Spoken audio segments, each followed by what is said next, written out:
పొద్దున్న మా friend phone చేసి మీ ఇంటికి వస్తున్నా అన్నాడు. సరే రారా అన్న. రండి రండిరా. 10 నిమిషాలు అయితే వాడైతే ఇంటికి వచ్చేసాడు. ఏంట్రా ఏం పని రా అని అడిగితే స్క్రిప్ట్ ఏమని రాద్దాం, ఈసారి పెద్దగా రాద్దాం అంటున్నాడు. నాకు ఆశ్చర్యం వేసింది. మొదట బాధ వేసింది, తర్వాత భయం వేసింది, ఆ తర్వాత నా మీద నాకే అసహ్యం వేసింది.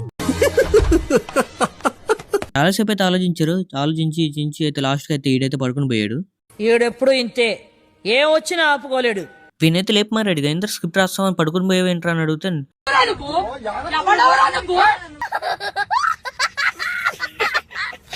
ఇలా ఉంటది మా ఫ్రెండ్స్ తో. మంచి ఊపు మీద వచ్చారు, కాకపోతే పట్టుకుని పోయాడు.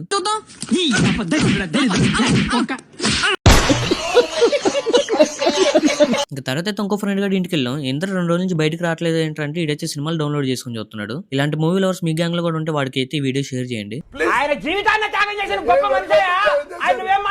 తర్వాత అయితే ఇంకో ఫ్రెండ్ గారు ఫోన్ చేశాడు. తిరుపతి నుంచి ఇప్పుడు వచ్చాడంటే లడ్డు తెచ్చారంటే అన్నాడు. సరేనే మేమైతే వెంటనే వెళ్ళిపోయాం. ఇంకా అక్కడికి వెళ్ళి కొన్ని వాటర్ అయితే వీడినైతే ఇమ్మన్నా. వీడైతే ఎలాంటి వాటర్ ఇచ్చాడంటే లోపల మొత్తం నలకలు ఉన్నాయి. ఏంది బాటిల్ ఎక్కడంటే ఏమో నాకు కూడా తెలియదు అంటున్నాడు. మా ఫ్రెండ్ గారు అయితే ఫస్ట్ సగం వాటర్ అయితే తాగేశాడు.